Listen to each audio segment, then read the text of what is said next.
This happened when I was 19, so almost 20 years ago. At that time, I was still living in my parents' house. My room was in the attic. My brother's room was across from me, and my parents' bedroom was downstairs. It was Wednesday night. I went to sleep, so I turned the lights off. I went to bed.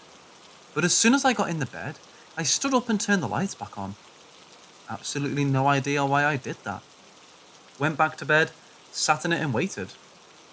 Not sure how else to describe it or the way I was acting.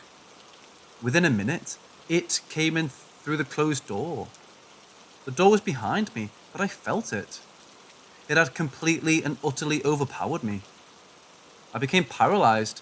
I literally cannot find the right words to describe it, as nothing will ever come close.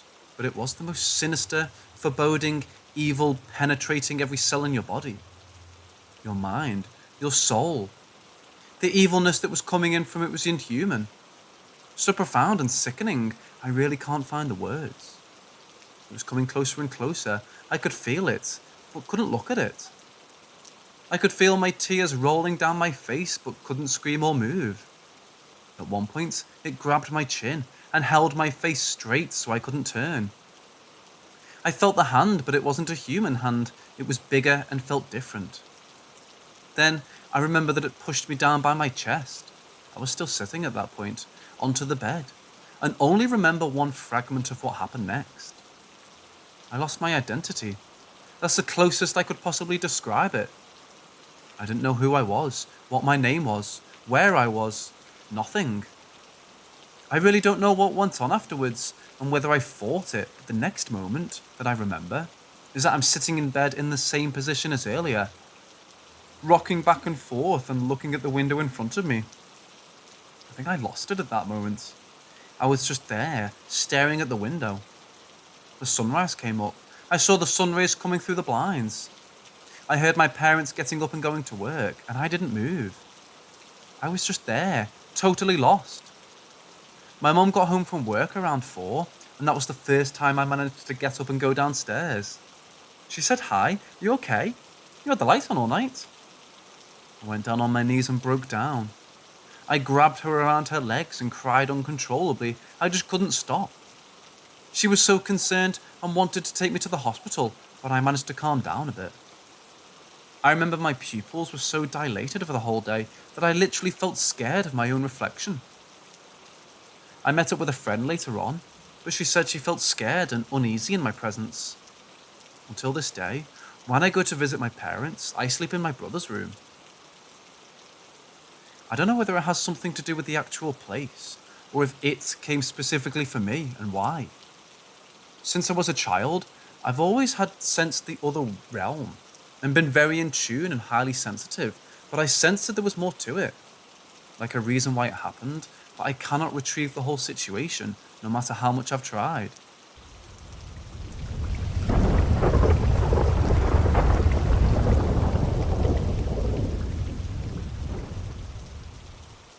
My husband and I moved into this house or flat about 1.5 years ago. Anyway, the first day we moved in, I felt that there was something not right. The energy was just so off. I told my husband, but he just didn't pay attention to it all, as he's not into anything spiritual. The first night, I dreamt that I was in this massive warehouse. There was this blonde woman standing, looking up, and a snowflake was slowly falling from the sky and landed on her forehead. That snowflake turned into a pentagram and turned upside down. She then twisted herself, bending backwards, so her head was on the floor. And she started chasing me and screaming at me, "You can't break the devil!" She kept screaming that over and over, and I kept running through the warehouse, but kept ending up in the same spot. So basically, been running in circles. She running backwards after me.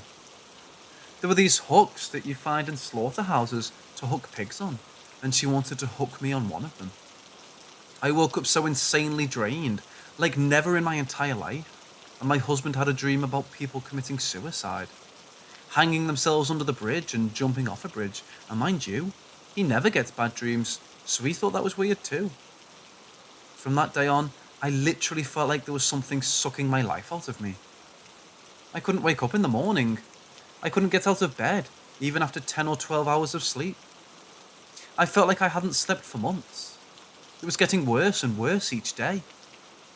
I felt like the walls of the flat were closing into me when I was there. I was so sad and depressed, but felt better when I was out. My marriage started falling apart. I kept sensing a woman crying, looking out of the window, and a little boy sitting there on the floor. Everyone so scared and sad, the walls closing in. Something kept taking me back.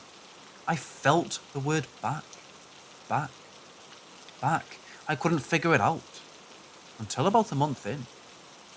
I was just walking home in the evening, and we live in this complex of flats, so I was walking in the complex, and I had a vision, so clear.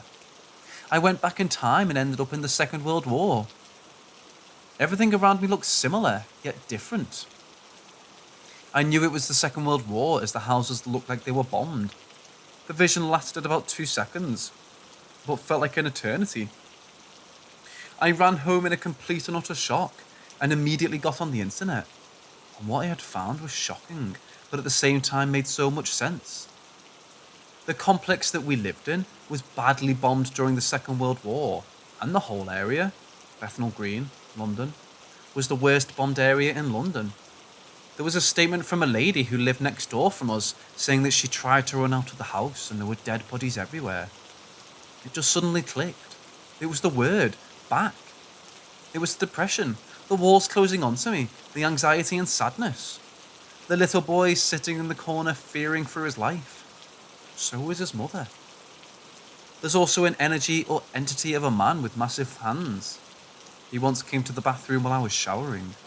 The clothes that I hung started moving on their own, and then I sensed his presence, yet he wasn't staring at me, because I was naked. There was nothing sexual about it. There was just so much sadness, but so much that I almost started crying. He just stood there, his head down.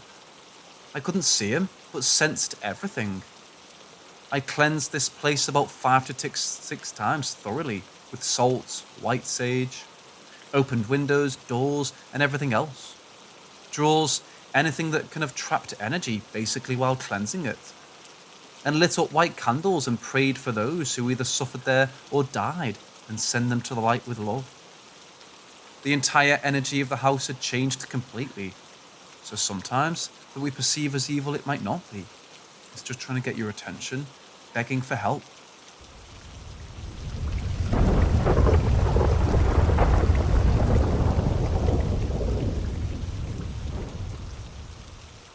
I live in London, and a few years ago, I went on a business trip to Venice with a few people from work. I shared a room with one of the girls that was on the same trip, and the first night, I went to sleep before her, and she stayed with some other colleagues in the hotel bar downstairs. I switched the lights off and went to bed. A few minutes in, I had sensed and heard this vibrating sound all around my bed. I might have been astral projecting, as I've had that many times before, but these vibrations were different. Not in my body, but actually around it, and coming from the outside surrounding my bed. Then I heard my colleague coming to the room as she turned the lights on, which actually woke me up and grabbed something from a drawer and left again, but left the lights on. I got irritated, but was too tired to get up to switch them off, so I fell asleep. I woke up hours later, and the sun was up already, and as I turned, I noticed she still wasn't back. I thought to myself, holy shit, she probably stayed out drinking and will be out of it the next day, but couldn't care less and went back to sleep. My alarm went off at 8 a.m, and when I got up, she was there asleep. I laughed it off, thinking she must have literally just got back, and so I went to take a shower. And now, the bathroom door was locked from the inside. It was these sliding doors that could only be locked from the inside, as they had no lock on the outside. I was rattling with it for quite some time, and it woke my colleague up, so I said, sorry, you must have got in bed. And she gave me a weird look, like, huh? So I told her about her coming in at night, turning the lights on and then going back out. She went, what are you talking about? I literally came up like 20 minutes after you and went to sleep, and the lights were on, and so I thought you left them on, and I went to sleep. I was here the whole night. I mean, what the fuck? We had to use a knife to unlock the bathroom door, and were both puzzled how that could happen, as there was no chance of locking the door from the outside, as it had no knob. We then went downstairs to have a breakfast and told this experience to the other colleagues, and none of them who slept in another room with someone else said their single beds were pushed together in the morning. But when they went to sleep, there was about a 6-foot space in between them.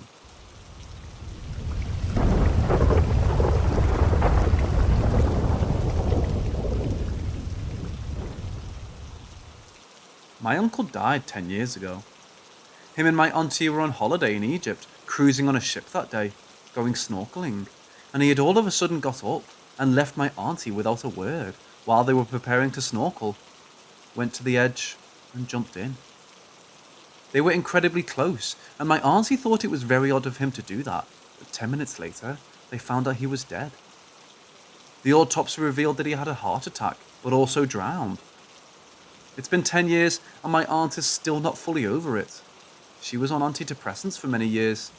She cried so much that her skin under her eyes was raw. 3 years ago, I had this dream. I was standing in this weird place. There was a corridor in front of me, sort of if one of the walls of the corridor was missing, so I could see what was happening. There was this swaying double door on one end and hundreds of people passing through the corridor and through the door. When the door swayed open, there was an incredible light in there. I knew that those people were souls, people who passed away. Now every time they had gone through the door, they were thrown back to the beginning of the corridor, over and over again. It felt like an old video cassette being stuck repeating the same snip. Walking among those souls was my uncle, being constantly thrown back, walking again and again. This carried on maybe 30 times when he spotted me standing by. I could see that he was in a complete and utter shock, seeing me there, and had the saddest look on his face I've ever seen. It pierced my heart. After a while, he strayed away and came up to me, grabbed my shoulders by both hands, tears running down his face, saying, "You have to help me. I don't belong here. I'm not supposed to be here." I asked, "What is this place?" He then replied, "Please, tell Auntie that I love her so much and that I miss her, please." I then pointed at the door and asked, "What's behind that door?" At this point he became sort of angry, stepped away a bit, pointed a finger at me and shouted, "You're not supposed to know that." At that point, this entity flew in between me and him, and with the biggest force, threw my whole body away. I couldn't see its actual form, but it looked like a grey shadow. I knew it was a demon, or somewhat of a demonic form, and the anger that was radiating from it was the worst I've ever experienced. It was so pissed off, and it shouted at me, "How did you get here? How were you allowed to witness this? This is not for you to see. Who let you in here?" The voice was not human. He then told me, telepathically, that I have to pay for witnessing what I had witnessed, and he threw me into this marsh. I knew that I had a choice. I was given a choice. Either I drown and stay where I was, among the other souls, or fight. I could feel the mud rising to my chest, then to my neck and mouth. I've never in my entire life fought for this much for my life. It took absolutely everything in me to try and get out of there, and when I pulled everything I had in me, I saw a little round window that appeared on this wall. I pulled myself towards the window and squeezed through, and at that very moment, I woke up. I got an instant migraine, the biggest migraine I've ever had in my life. The pain was excruciating and ran all the way up and down the back of my head. I felt like somebody beat me with a baseball bat. I only then found out that this place is called Purgatory in mythology and apparently guarded by demons. I lit a candle for my uncle, sent him to the light, but I still have this on my mind as I feel he's still stuck there for some reason. I've also never passed the message to my aunt. I don't have the heart to do it. Considering how much she's been through, to reopen the wound in her, I just can't. I would really appreciate any suggestions and opinions.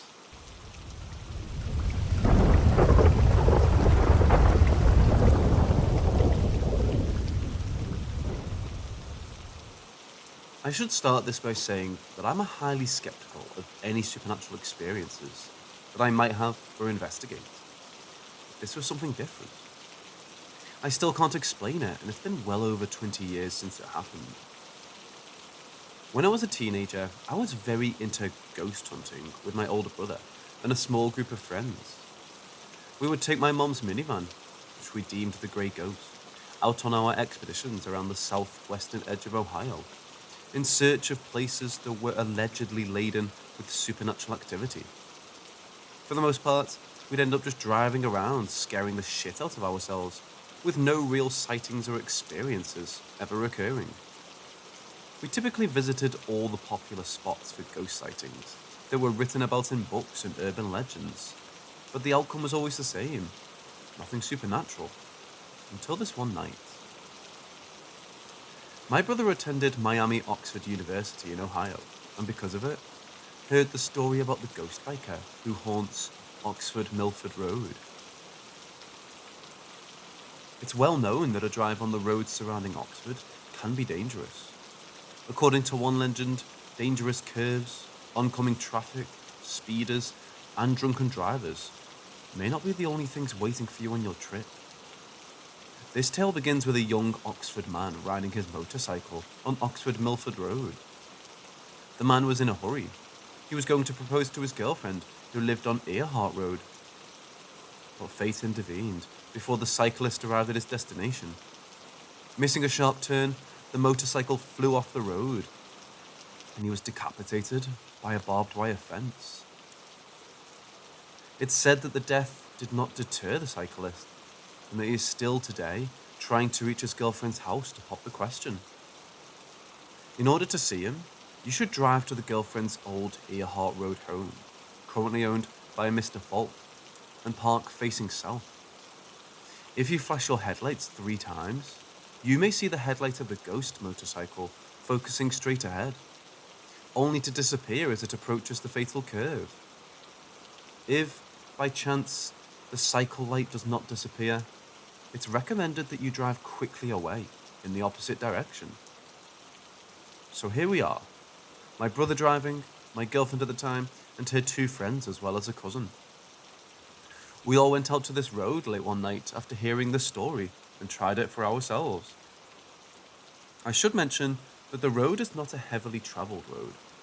It has no lines dividing it, and from my memory, was in disrepair. A cornfield runs along the left side of the road with a large ditch that divides it from the street. The few houses on the road are old farmhouses with denizens who are not keen on having kids run up and down the road chasing ghosts. There are only 1 or 2 streetlights on the entire road, and they're separated enough to offer no comfort from the dark. The road itself feels desolate and unnerving. At least it did in the 90s. We had driven a ways down the road slowly with feverish eyes, gazing out of all the windows, trying to find anything that seemed out of place. But the road was quiet. The field was still. We rounded a sharp curve that bends around to the farmhouse we were told to pull into. The legend we were going off of stated that if you pulled into this driveway and honked your horn, you'd see an apparition of a woman standing by the barn waiting for her husband's return. When we pulled into the spot, there was no discernible driveway, but only an old, dilapidated barn that had fallen long into disrepair. After parking the car, we flashed our lights and honked the horn, but nothing ever appeared. We were mostly just freaking ourselves out with our own imaginations at this point, and my brother was beginning to capitalize on our collective cowardice with jokes and jump scares he would try to pull. After a few minutes, we decided to turn around and start to head back out. But as we made our way back, my brother wanted to stop the car in the middle of the road, where the lights didn't reach in the dark. So we stopped the van, turned it off completely, and we sat there for a few minutes doing nothing. At this point, the van was full of our worried and excited voices.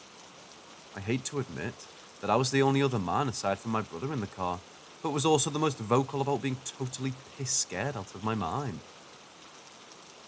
We were facing the main road, but still probably a mile or 2 back. My brother flipped on the lights a couple of times and then turned them off, and we sat and we waited. What a stupid ritual to perform. In hindsight, I look back on all these little rules to make ghosts appear and roll my eyes. but maybe there is some mad science behind it. My memory still serves me well with this whole experience because it was so strange. So after he did the light ritual, we sat there a bit longer and nothing was happening. But my brother noticed something as he was looking back to talk to us in the back seat, and he pointed it out. A good ways in the cornfield, we saw a small orange light. Looked like a lantern. At first, we began to explain it away by saying it was probably a headlight from a neighbouring street on the other side of the field. However, we were also seeing that the light was slowly floating through the field towards the road we were parked on. Again, we were thinking that maybe there was an access road we overlooked and that a car was merely coming this way. But this road has no access roads connecting it that far back. What concerned us more was that there was a deep ditch along the side of the road that separated it from the cornfield. If it was a vehicle of any kind, the laws of physics demand that the light would dip down and then up to cross onto the road. But instead, the light seemingly floated across the ditch with no mind paid to the ditch. I think it took us some time to really grasp that a small orb or orange light just casually floated out of the cornfield and onto the road we were on, before slowly growing larger. We realized it was indeed a vehicle, and that it was indeed a single headlight, and our collective pants were shat. My brother, fueled by our worried cries to get the fuck out of there, began to start the van, but the van wouldn't start. I wish I could say I was embellishing on the story with that flourish of detail, but it would be a lie. The fucking van wouldn't start. I remember this well, because my brother became upset at all of us yelling for him to go, and told us all to shut the fuck up, as he turned the key again. The van did finally start, and my brother did finally gas it, and we were off. The light was pretty close by the time we took off, and I'll never forget how it bobbled like a bike's headlight does when it's on the road but there was no sound. Just a bobbling headlights coming up behind us. I'll never forget how fast my heart was beating as that light gained ground on the old shitty van. We all saw it was, and we were screaming. Before you can exit to the main road, you have to pass a four-way stop sign. On the opposing side of us, another car had entered the road. My brother made no attempt to stop at that four-way, and we just barreled through it. I can still remember looking over at the car and seeing a kid, probably around my age at the time, with a white ball cap on, gazing out of the window at our van as we flew by with a face of astonishment. The headlight behind us also flew through the stop and continued its pursuit. A few moments later, the light simply faded away to nothing. Have you ever seen a light turn off and captured the light fading? Sounds weird, but your eyes capture that second or two that the light bulb goes dark. That's what the headlight looked like. It just faded out to nothing. The car we flew past had also disappeared, though that could be explained by a left or right turn. Still, it shook me. After that, there was no light, no bike, no vehicle of any kind. Just us making a terrified left back onto the main road and driving home. I was afraid that just seeing that meant that I let something in that would haunt me forever. And in a way, I guess I kind of did. Because even now, at the age of 38, I remember that night like it was yesterday, and it still stands as the only real experience I've had with the supernatural.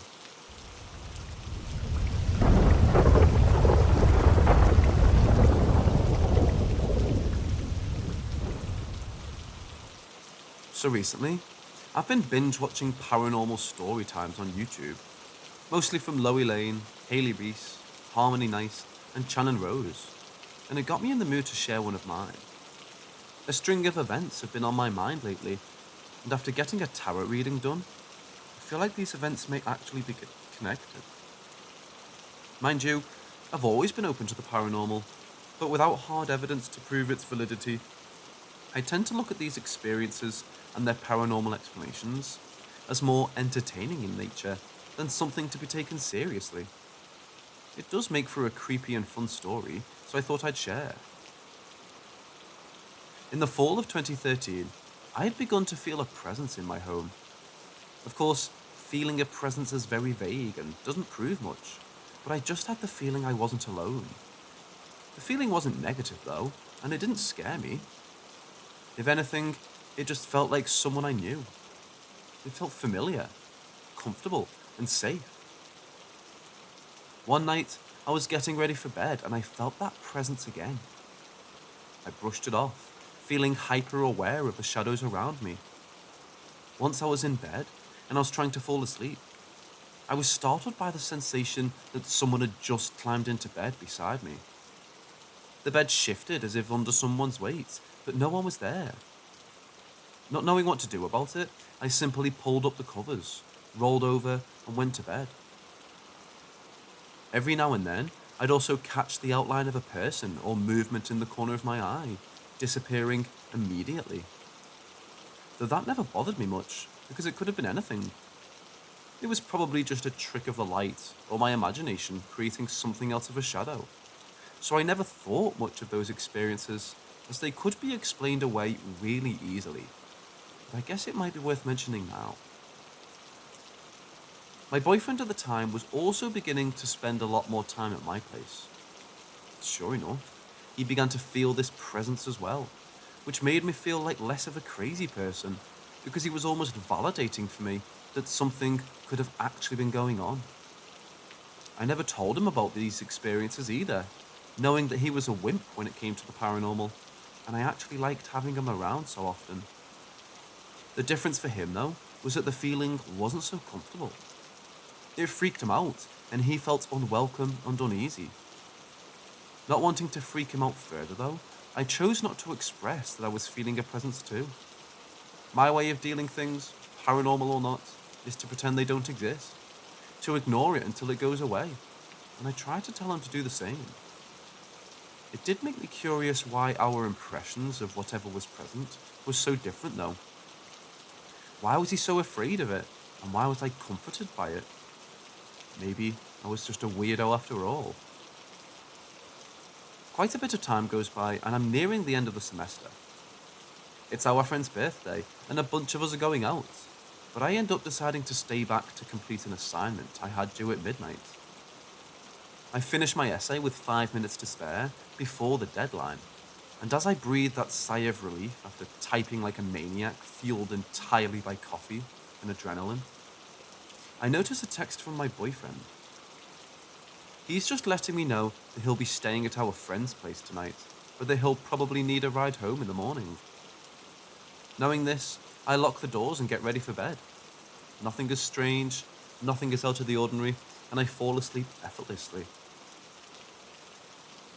I'm gently awoken by the feeling of someone caressing my hip. The hand feels like my boyfriend's hands, large and meaty, and I assume it's him. I smile and let out a satisfied sound as I feel his hand slide over my hip, down to my thigh and back up to my waist. I enjoy the sensation with my eyes closed, still laying on my left side. I feel calm, loved, protected, and I feel happy that my boyfriend decided to skip out on the after party to come home to me. I wiggle my hips, inviting him closer, but he doesn't take the hint and keeps caressing me. "Come cuddle," I whisper. His hands stopped moving and now just rests on my hip. I turn my head to look at him. It's too dark to see any detail, but there's a window behind him and the light coming in from the street lamps outside makes his silhouette visible. It looks like my boyfriend. The silhouette is tall, large, with broad shoulders, but when I look at him, he takes his hand away. I pat the empty space on the bed between me and him and say, "Come to bed." The way that his head and shoulders are positioned, I can tell he's looking directly at me. He doesn't respond. He just stands up slowly and starts walking around my bed and towards my door. As he's walking, I sit up on the bed and ask, "What are you doing? Come to bed." He stops at my door and turns to look at me, and I'm confused and a little frustrated with him. "Speak," I think. I begin to crawl to the foot of the bed and towards him as I say, "Where are you going?" But he goes into the hallway. Within a fraction of a second later, I'm in the hallway too, but I'm completely alone. I stopped suddenly, startled that no one was in front of me, and so fucking confused. For starters, the hallway is too long for anyone to have walked down in the time it took me to turn the corner. My floors are also creaky as hell, and there's no way anyone could have walked down it without a sound. It just couldn't happen. I turn on the hallway light before going into the washroom, still hoping to see my boyfriend. But when I turn on the light, I find that it's empty. I checked every single room in the condo, turning on every single light, and came to the realization that I was completely alone. I sat on my couch in silence for a little while, thinking about what had happened. Did I just see a ghost? Did I hallucinate the whole thing? I even started researching the hypnopompic state, where someone wakes during the REM sleep cycle, but it described people speaking incoherently and falling back asleep or hallucinating something for a few seconds. A common trait is that sleepers who experience this are usually in a confused and sleepy state, but I wasn't.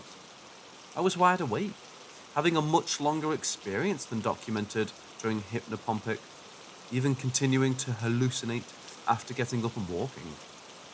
I stopped questioning and figured that it didn't matter anyway. Whatever happened, happened. I wasn't going to dwell on it. I did question why I felt so calm though. I was confused, but I always thought that if I saw a ghost face to face, that I'd be more afraid. Throughout the experience, I just felt comforted, happy and protected. I couldn't stress how protected I felt.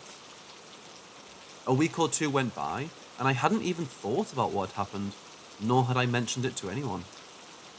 I passed it off as a hallucination and moved on, until one night, my boyfriend and I decided to binge watch some Netflix.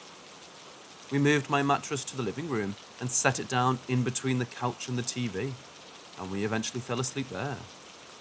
When I woke up, I looked around and saw my boyfriend sitting on the couch with a cup of coffee. He was already looking at me. He smiled and said, "Good morning." I smiled, but something about him seemed off. His body language read a little tense to me. "Is everything okay?" I asked him. He just shrugged, and the corner of his mouth curled into a half smile, as if he was trying to reassure me that he was okay, just not super okay. It was just some sleep paralysis again. It was just really fucking creepy, that's all. I can't seem to shake it off, he said. Sleep paralysis was pretty common for him. He'd have it once every few months. He was used to it, but it was always unnerving for him, especially when we'd hallucinate at the same time. "Want to tell me about it?" I asked, rolling over towards him. He tilted his head and described it to me. He said he'd fallen asleep on the couch a little after I did, and woke to find himself completely paralyzed. He thought to himself, "Shit, not this again," but was horrified to see that when he looked towards me, a shadow-like figure of a man was sitting on the mattress beside me. I immediately got chills, but didn't interrupt him. He said that it was watching me sleep, slowly using its hand to caress my hip. Normally, I don't fight when I get sleep paralysis. I've had it so often. I know that it's best to just try and fall back asleep. But it was touching you, and that fucked me up, he told me. He tried to scream at the top of his lungs to warn me or wake me up, but no sound came out.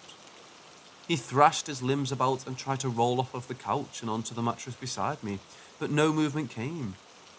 The figure even looked at him, like it found it funny how desperately he was trying to protect me, almost laughing at how powerless he was to do anything.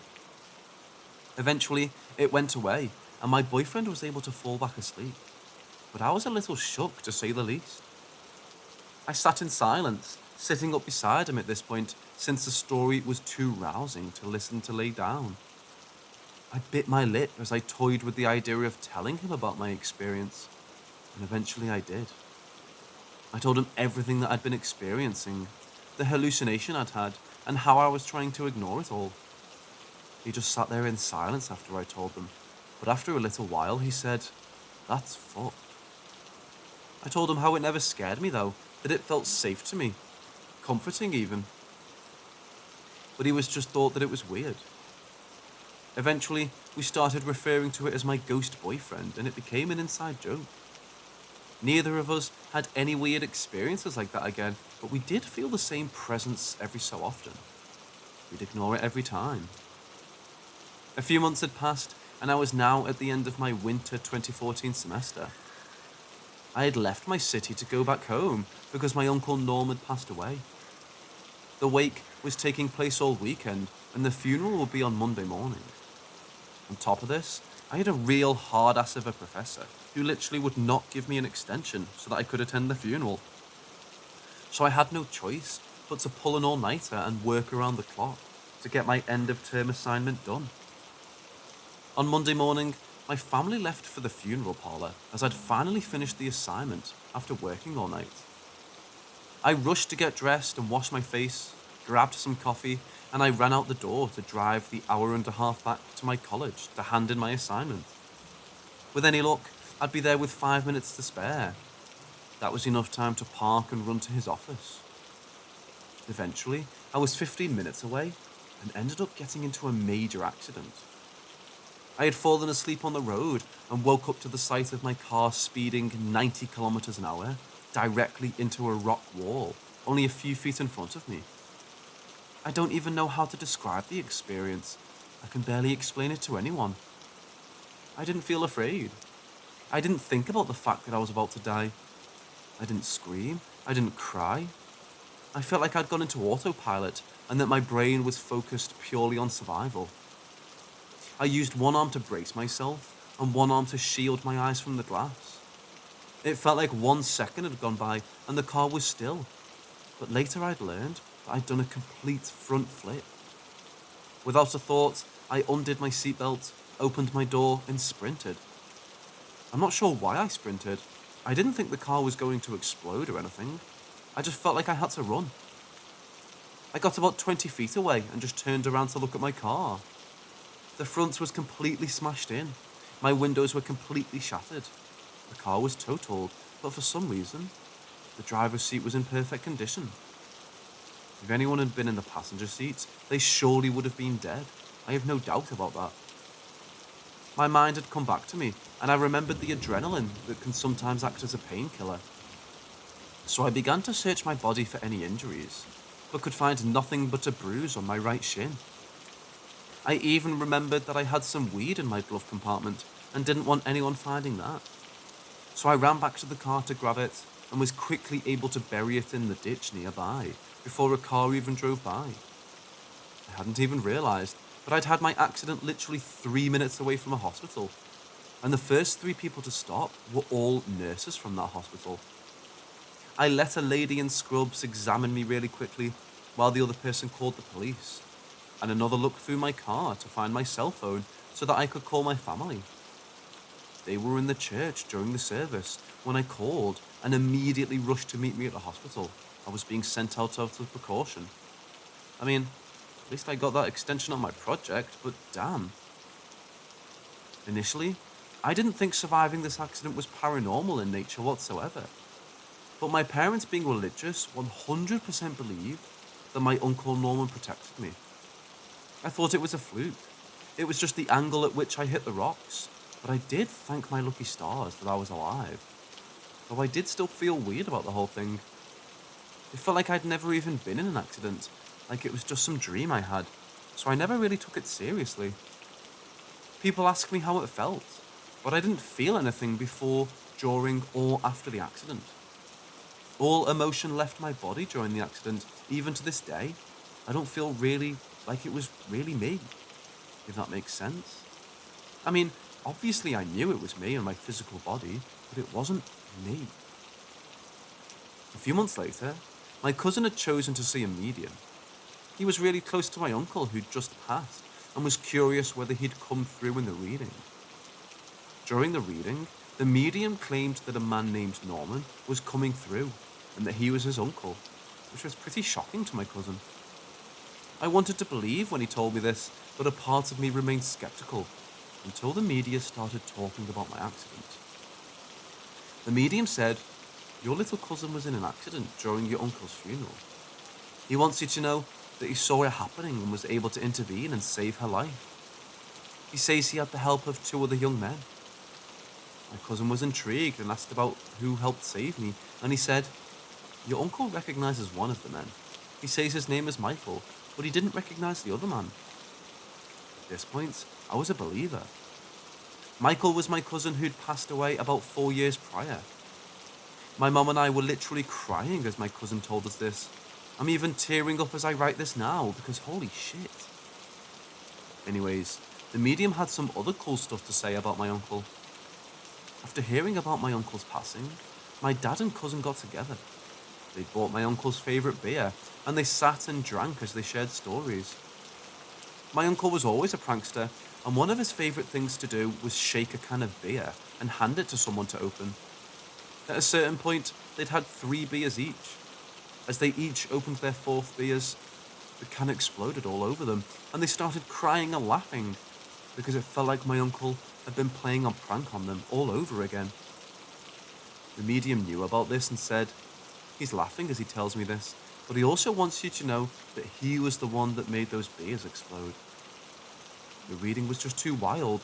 There was no way in heck that he could have known any of this. That being said, we always wondered who that 3rd young man who helped save me was. I hadn't lost anyone in my life except Uncle Norm, Cousin Michael, and my grandfather, but he died an old man, not a young man in his 20s. 4 years have now passed, and it was only just today when I decided to get a tarot reading done.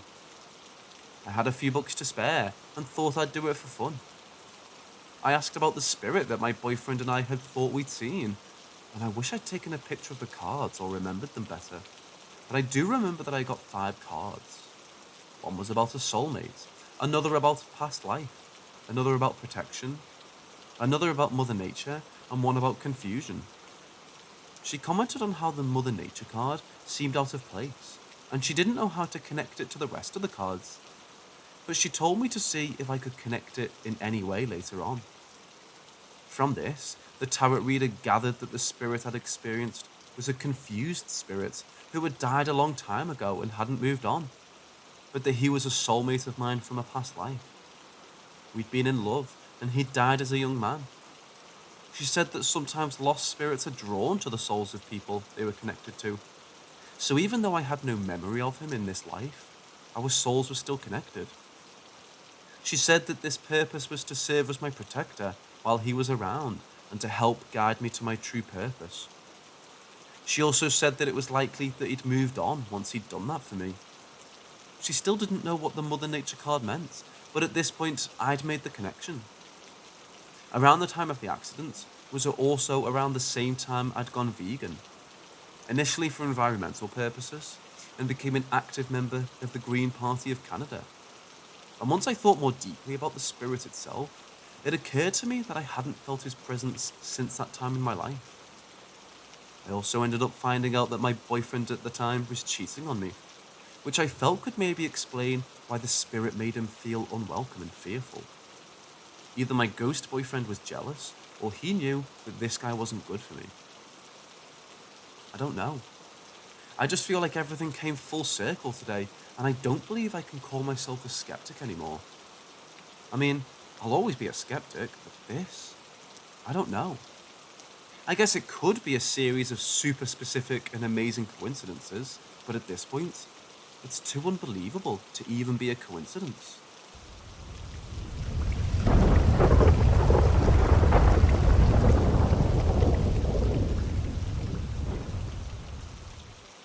This all happened in the fall of 2011, when I was 16 years old. I was living in a nearby city with my mom, so that I could get a better education than the one I'd get back home. But we'd go back every single weekend to see my dad and little brother. One Friday, during the drive back home, I got a text from a friend of mine. She told me about a party that was happening that night, and asked me when I'd be home so they could come pick me up. I gave her time, and that was that. We got home, and as soon as we stepped inside the house, we saw my dad and my cousin sitting at the kitchen table drinking some beers. They're both cops on the res, so usually beers with his partner on a Friday evening means that they had a particularly tough week at work. Typically, The toughest cases to deal with are the child abuse and molestation ones. So a part of me felt sad immediately that something that bad had happened. They both looked tired and drained, but they were happy to see us. We say our greetings, catch up a little, and my dad asks me if I have any plans. I tell him about the party and where it will be, and he and our cousin shared a weird look. "Why are you guys making that face? Did something happen?" I asked. "I don't know. Should we tell her?" my cousin said, looking at my dad. He laughed, and they decided that I should probably know what's been going on, since I'd be going to a cottage pretty deep in the woods later that evening.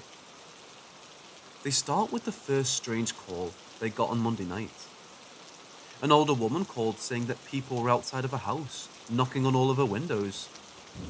She said she couldn't see anybody, but there must have been at least 3 people, judging by all the different locations of the knocking.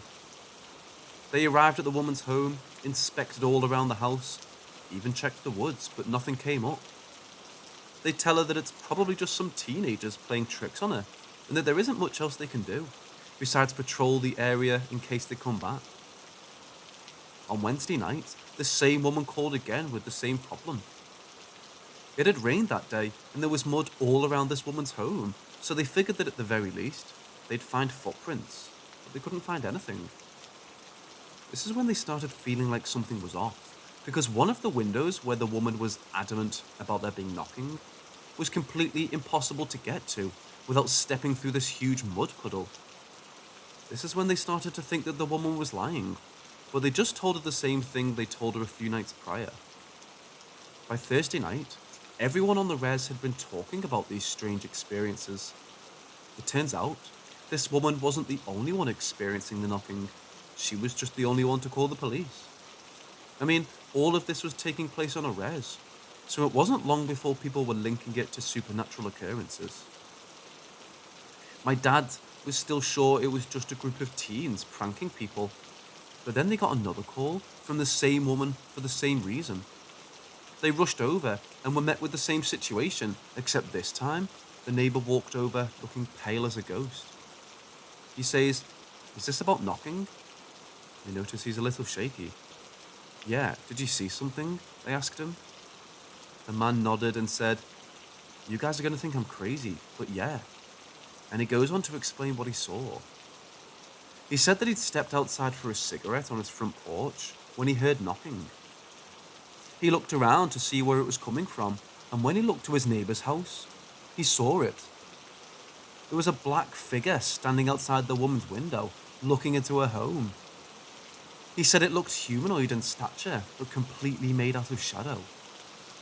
You could tell it was something solidish, but you couldn't make out any features on it. He stared at it, completely in shock, and watched the thing as it knocked a couple of times and then darted around the house, knocking on every single window. He said it moved too fast to be a human. It was practically a blur. It went around the house a few times and then ran across the road into the tree line, behind one tree in particular. The man was frozen, but he couldn't look away. It then leaned out from behind the tree, staring directly at him, with yellow eyes that reflected the light similarly to a cat's. And then it smiled, showing its small but numerous pointed and sharp teeth. I almost shit my pants, he had attempted a joke. Fast forward to Friday. Stories are being exchanged all over the res about other sightings and experiences people were having. On top of multiple people experiencing the knocking, there were also quite a few sightings with everyone describing the creature in the same way. One woman was bringing her trash bin to the road when she thought she saw someone in her peripheral vision standing near the trees. She walked back up the driveway and into her home, feeling like she was being watched. Right before she was about to open her door to go back inside her home, she looked back and saw 2 reflective yellow eyes watching her from the trees. She said it was about 5 feet above the ground. Another couple was driving at night, and they saw a humanoid figure standing in the middle of the road. As they got closer, they slowed down, and it turned around to face them. That's when they saw the reflective yellow eyes and the sharp, pointed teeth as it smiled at them. They stopped the car, too afraid to go closer to it, until they decided to just drive past it. Being on a narrow road, they drove past it with the figure being only a few feet from the window, staring at them the whole time. Are you sure you still want to go to that party? My dad asks, but my friends were already pulling into the driveway. I gave my family hugs and kisses goodbye, and they told me to be careful, but I felt fine.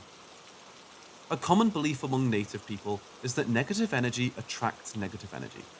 Therefore, an evil spirit will be drawn to people with unresolved issues, traumas, and sinners, I suppose. If you're someone who's spiritual, self-aware, and basically a good person, that, in and of itself, will be protective. I get to the party, and within 20 minutes, the conversation shifts towards all the paranormal experiences people have been having. I'm really curious about what everyone has to say, because they have stories that I hadn't heard yet. But my friend couldn't hold her alcohol very well, and was crying about how she wishes she was closer with her brother. I was trying to make her feel better while listening to everyone's stories. One of the people at the party was related to the neighbour of the woman who was calling the police. The experience really shook him up, and my friend was just explaining everything that he was doing later on. For one, he smudged the entire home, which is something our people do when we're looking for extra protection against paranormal entities. He also went to visit multiple elders around the community asking for advice and any information they had on similar happenings. What we do know about paranormal experiences on the res is that they don't happen as often as they used to. If you talk to one of our elders, they have endless stories and even more advice to give about how to protect yourself compared to now. One of the explanations that was given to this guy about the shadow thing was that it was evidence that someone was doing an unauthorized shaking tent ceremony. If you don't know what that is, you can look it up, but it's basically like a Ouija board session that takes place inside a tent of some sort.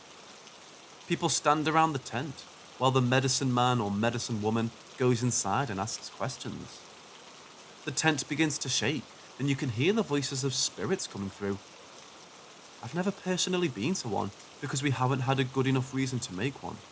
But typically, our ancestors used shaking tent ceremonies when they were starving in the dead of winter and needed some direction on where the nearest food source was. My mom's been to one, and her story is absolutely crazy. She described multiple voices of men and women only speaking the native tongue, and they were upset that the people were doing a shaking tent ceremony when they weren't on the verge of death. The people there had to explain that they were only doing the ceremony to prove that it was real, as we'd been losing our culture as a result of residential schools. But the spirits were angry about this, saying that the bridge between the two worlds should never be opened unless absolutely necessary. Because you don't know who you're communicating with. It could be evil spirits, and it could be good ones. It could be ancestors, but you never know. Anyways, the elders told him that the spirit crossed over into our world because of a shaking tent ceremony. Someone on the reserve has been doing them without consultation of the elders. So we started thinking about who would do that without proper guidance and without good enough reason to do so. Two of the drunkest dudes at this point start saying shit like, "Oh, I'm not scared. That thing could show up now and it couldn't do shit." Basically, egging it on. All of us were looking at each other like, why the fuck would you disrespect an evil spirit? That's exactly how you attract it to you. And that's when I decided to leave the sunroom where everyone was hanging out. I went to the living room to console my drunk, crying friend when I noticed that the rocking chair outside on the porch was going back and forth. I looked away immediately, refusing to make eye contact, but I did look at it from my peripheral vision. Anyways, I'm inside the cottage and I keep seeing this rocking chair going back and forth. But another thing we're raised to do in our culture is to ignore paranormal experiences. Spirits feed on the energy that people put towards them, so if you freak out, if you get angry, if you yell at it or start crying, that's exactly what it wants, and it will stick around once it gets a reaction. It thrives on energy of any kind. So while I knew someone fucked up was happening on the rocking chair, I wasn't about to pay it any attention. 5 minutes goes by, and I'm still seeing it move in the corner of my eye. That's when my friend screams and she runs to the other side of the sunroom. My other friend sprints to where the girl was sitting and busts through the French doors onto the balcony. All of this happens in a split second, but I immediately go to the patio and ask what's going on. Girl is crying on the couch with friends all around her. She claims to have seen the spirit. She said she was listening to the boys talk about the spirit when she saw Boy's face as he was looking out onto the balcony behind her. She turned around to see what he was looking at, and directly on the other side of the window was the shadow spirit sitting on the rocking chair, smiling at her, literally 3 feet from her. That's when Boy sprints towards it and busts through the French doors. I walk outside to find Boy, and he's on the lawn, staring into the woods. I call his name and he looks up at me. All he says is, "Get inside, everyone." And the tone of his voice just makes me automatically obey. I get all the drunk teenagers inside the cottage. This is when the phrase "come at me, bro" was just gaining popularity, so you could imagine the drunk kids yelling that into the woods. It was terrible. I eventually get everyone inside, and the girl isn't crying anymore, but she's visibly shaken from the experience. Boy comes back inside and tells everyone to clean up, and that we should leave as soon as possible. Everyone has trash bags and are cleaning all the beer bottles and cans away. Everyone goes into the cottage, and it's only me and Boy in the sunroom now. I look to him for answers, and all he says is, "It's outside." I nod and start cleaning faster. The sooner we're out of here, the sooner we're away from that thing. As we're cleaning in the sunroom, we hear knocking on the windows in multiple places. The entire sunroom is made of glass, but it's dark out, so you can't even see outside. I immediately look to Boy, and he just says, "Ignore it." Within 2 seconds, someone comes running out of the bathroom and says, "I'll fucking kill whoever's outside knocking on the bathroom window." But everyone's inside and accounted for. Someone else comes running out of the bedroom saying that there was knocking on the window in there as well. Now, everyone's freaking out, and me, Boy, and our one other friend are the only sober ones to calm everyone down. We get the place clean and get outside to the cars immediately. Everyone's getting into the trucks, and I'm standing with Boy. He's relaxed, but then all of a sudden looks behind me and shoves me inside his truck. We peel out of the driveway and drop everyone off. A few days later, I end up hanging out with Boy, and he tells me the story from his perspective. He said that when the boys started talking shit about the spirit, it appeared on the rocking chair behind Girl. He said he made eye contact with it and couldn't look away. They were staring each other down, and that's when Girl saw Boy's expression. He said it was instinct to defend the people he was with and ran towards it. He said that the feeling he got was almost like he was daring him to do something. The spirit stood and ran into the woods, disappearing from the patio in a blur. Boy ran off the porch and was looking around the lawn when he saw it standing at the tree line, looking right at him with a smile on its face. He said the whole time it felt like it was mocking him. I called the boy's name and it disappeared. He didn't see it again until everyone was getting into the trucks, which explains why he suddenly pushed me inside. He said that it was standing on the far end of the truck, super close to us. Later that night, when he dropped everyone off, they realized that they never locked the door. So we went back to the cottage, but his friend was too scared to go in. Boy goes in by himself, but the second he opens the door, he sees this thing standing inside the living room. He locks the door as quickly as he can, and they peel out of the driveway. So yeah, sightings continued for a few days after that. We definitely weren't the only people on the res to have experiences like this. And then it stopped all of a sudden. It was the talk of the res. Everyone was curious about what happened to it. Would it come back? What was it? But word ended up getting around that there were sightings north of our community. White people in the town just north of us were having sightings. Then other reservations were having sightings as well. It was like it was traveling north, the way the stories were going. Anyways, it's 2018 now, and no one else as my reserve has had any sightings of this particular thing.